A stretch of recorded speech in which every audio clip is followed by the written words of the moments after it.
अपना जहाँ भी आपने यूज करनी है उसको स्टीम का टेम्परेचर जो लास्ट होता है ना आपके पास कंडेंस होने से पहले, वो होता है तकरीबन 105 से लेके 110 डिग्री सेल्सियस। ऐसे ही होता है जब कोई ऊपर नीचे होता है। ऐसे हम हाँ करें भाई, आप बताएं ना जहाँ को कि भाई हाँ नहीं सर हमारी ठीक है 7 टन ये इस्तेमाल करते हैं, 5 टन इनके पास बैलेंस फूड, यानी 100 में से 10 में से 12 में से 7 रुपए आप इस्तेमाल करते, 5 आपकी जेब में पड़े रहते हैं। ठीक है ना। अब हम ये कह रहे हैं कि आपके पास जब आप स्टीम को इस्तेमाल कर लेते हैं तो उसका टेम्परेचर 105 से 110 डिग्री सेंटीग्रेड। ठीक है। आपने क्या किया, आप जब अपने सिस्टम की CIP करते हैं तो क्या करते हैं, CIP करने का मतलब क्या होता है कि लाइनों के अंदर जो चीज मौजूद है, अगर आपने मशीन बंद की तो आपने उसको वॉश करना है, निकालना है। तो हम इसको क्या कहते हैं, CIP।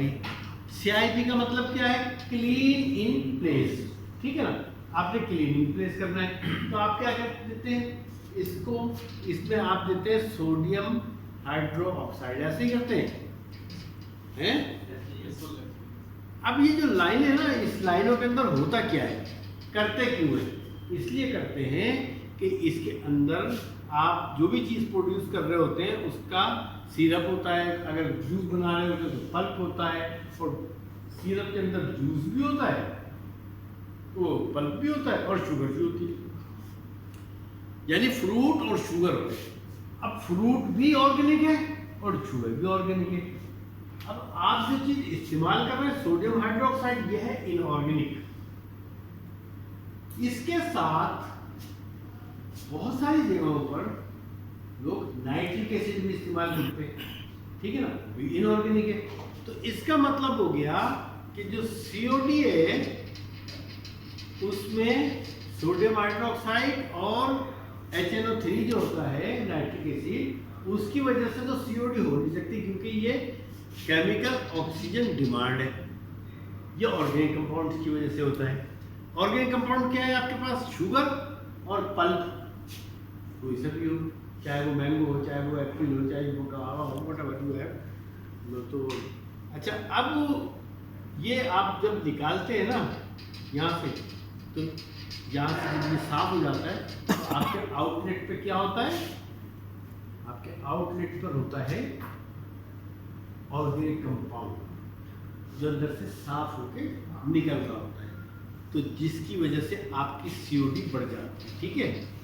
अब होता क्या है, आपके पास आप अपने सिस्टम की जब COD कर रहे होते हैं तो आपके पास COD के लिए जो पानी है आपको चाहिए 5000 से 6000। ठीक है। चले मैं इसको 6000 से बढ़ाकर 8000 से ज्यादा किसी सूरत में एक CIP में इस्तेमाल नहीं होता। कितना करते हैं आप लोग, 5000 6000 कर ले, 8000 कर ले। तो इसे 3 स्टेप होते हैं। पहला स्टेप कहलाता है CIP, दूसरा कहलाता है WIP, और तीसरा कहलाता है SIP, यानी clean in place, wash in place और स्टरलाइज इन प्लेस। ये जो पहला वाला 2 है ना, इसके अंदर COD ज्यादा होती है, जो तकरीबन 2000 से और 3000 के दरमियान होती है। ठीक है। जो इंतहाई हार्मफुल है हमारी इन्वायरमेंट के लिए, हमारी एक्वेटिक लाइफ के लिए और हम सब। ठीक है ना, इंतहाई खतरनाक है।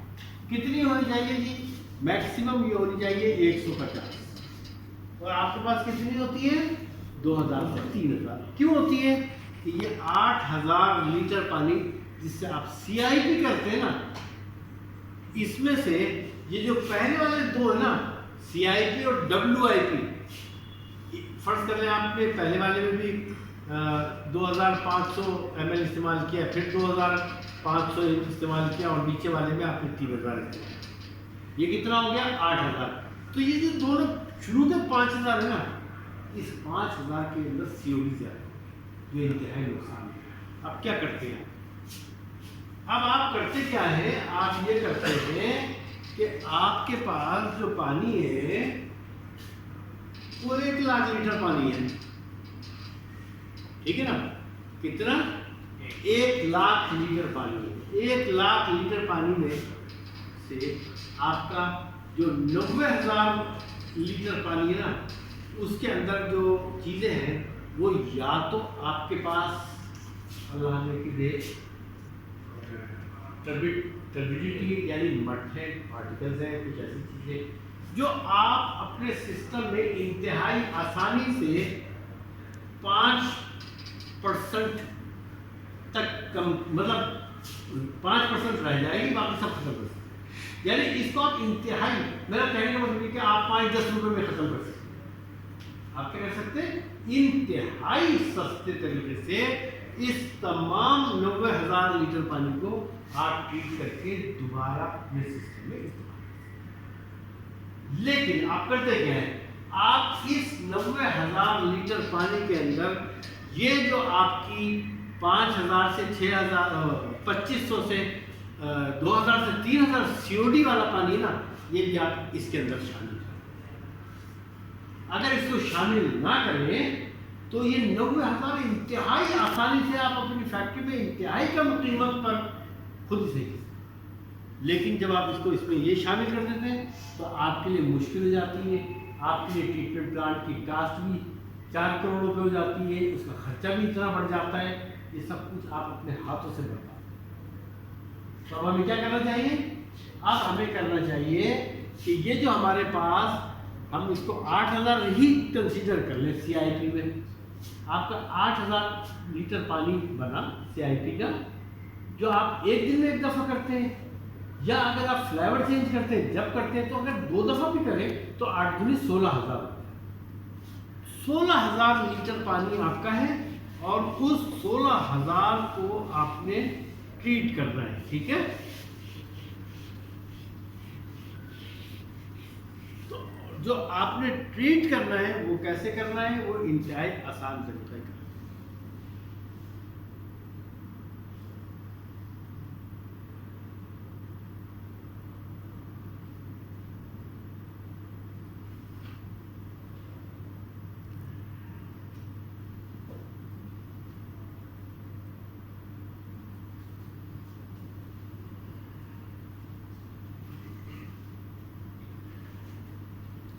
ये एक एवोपोरेटर है, जिस तरह फायर ट्यूब बॉयलर है ना आपका, बिल्कुल ये बॉयलर ट्यूब है ना इसके अंदर, ऐसे फायर वो फायर ट्यूब बॉयलर होता है, उस एक शेल होता है, उसके अंदर ट्यूब होती है, इसके अंदर भी यही। उन बॉयलर की ट्यूबों के अंदर तो फायर होता है, आग लगती है, इनमें आग नहीं लगेगी। इनमें क्या होगा, इसके अंदर जो आपने 7 टन जो आपके पास स्टीम थी, इसने अपना काम कर लिया, जिसका टेम्परेचर 105 डिग्री सेंटीग्रेड से लेके 110 डिग्री था, वो स्टीम आप उसको इस्तेमाल कर चुके, आपके किसी काम की नहीं है। या तो आप उसको ठंडा करके, मतलब कंडेंस करके वापस बॉयलर को दे रहे हैं, या बाहर फेंक देते हैं। अगर हम बाहर फेंक देते तो यह बड़ा गुनाह करते हैं, और अगर उसको कंडेंस करके और बॉयलर में इस्तेमाल करते हैं दोबारा एज ए कंडेंसेट, तो भी हम अपने सेट के साथ ज्यादती करते हैं। क्यों कि जो हमने उसको कंडेंस किया, उसकी हीट एनर्जी को जो हमने कम किया, उस हीट एनर्जी को तो हम इस्तेमाल कर सकते थे ना। तो कैसे कि आपकी जो ब्लीड स्टीम जिसने काम कर लिया, मैंने वो स्टीम में डाल दी, ठीक है। और डालने के बाद जो मेरे पास यहाँ पर 8,000 लीटर पानी था, जिसमें 2,000 से 3,000 सीओडी थी, वो पानी मैंने इसके अंदर डाल दिया, ठीक है। अब 2 तरीके हो सकते हैं। पहला तरीका ये हो सकता है कि मैंने इसके अंदर जो ये पानी डाल दी, जो आपने एक टैंक बनाया, फर्ज कर लें आपके पास 8,000 कैपेसिटी का की सीओडी होती है, मतलब लिमिट है। आप दिन में 2 दफ़ा करते हैं तो 16,000, तो 20,000 लीटर का एक टैंक रख लें अपने पास, ठीक है ना। उसके अंदर उस पानी को ले जाए। आपने वो पानी जो कौन सा वाला जिससे आपने CIP की है, वो आगे इसके अंदर उसके बाद इसके अंदर आपने, अच्छा इसको क्या कहते हैं, एवोपरेटर, और ये इंतहाई आसानी से मार्केट में मिल जाएगा। नहीं मिलेगा तो आपको तो समझ में आ गई जो बॉयलर से रिलेटेड लोग हैं कि भाई ये शेल है, उसके अंदर ट्यूबें पड़ी है, जैसे बॉयलर होता है ऐसे ये है, इसके अंदर एक ट्यूबें डाल देनी है, और उन ट्यूबों के अंदर हमने क्या डालना है, वो लाइव स्टीम। वो लाइव स्टीम इसके अंदर आएगी, इसके अंदर वो पानी भर गया, कौन सा, जिसकी CIP आपने जिससे किया था, जिसमें 3000 COD थी, और 3000 के करीब या 2800 के करीब इसके TDS थे, और COD इसकी 2000 से 3000 के दरमियान थी, ठीक है ना। अब क्योंकि आप इसके अंदर सोडियम हाइड्रोक्साइड इस्तेमाल करते हैं, तो इसकी pH जो है वो भी तकरीबन 12 के करीब होगी। ज़ाहिर इस्तेमाल करना ऐसे ही होता है ना बेटा, आपने ये सब इसमें डाला है, ये यहाँ से आपने इसके अंदर लाइव स्टीम नहीं दी, ब्लीड स्टीम दी, जो आपने इस्तेमाल किया, जब आपके लिए बेकार थी। जब इसके अंदर आप हीट एनर्जी देंगे तो ये अंदर पानी वेपर्स बनेगा या नहीं बनेगा, बुखारात बनेंगे ना। जब ये बुखारात बनेंगे तो इन बुखारात को आपने यहाँ से निकाल के और ले जाना है किसी जगह, और जहाँ ले जाएंगे वहाँ इनको जमा कर लेना है। तो ये क्या चीज़ होगी, ये आपका क्या हो गया, एक तरह से डिस्टिल वाटर, ठीक है ना। डिस्टिल वाटर जब ये बना तो इसके अंदर कंडक्टर्स, इसके अंदर TDS होंगे तो वेपर्स बने ना, तो इसमें तो TDS नहीं होंगे, इसमें तो कुछ भी नहीं होगा।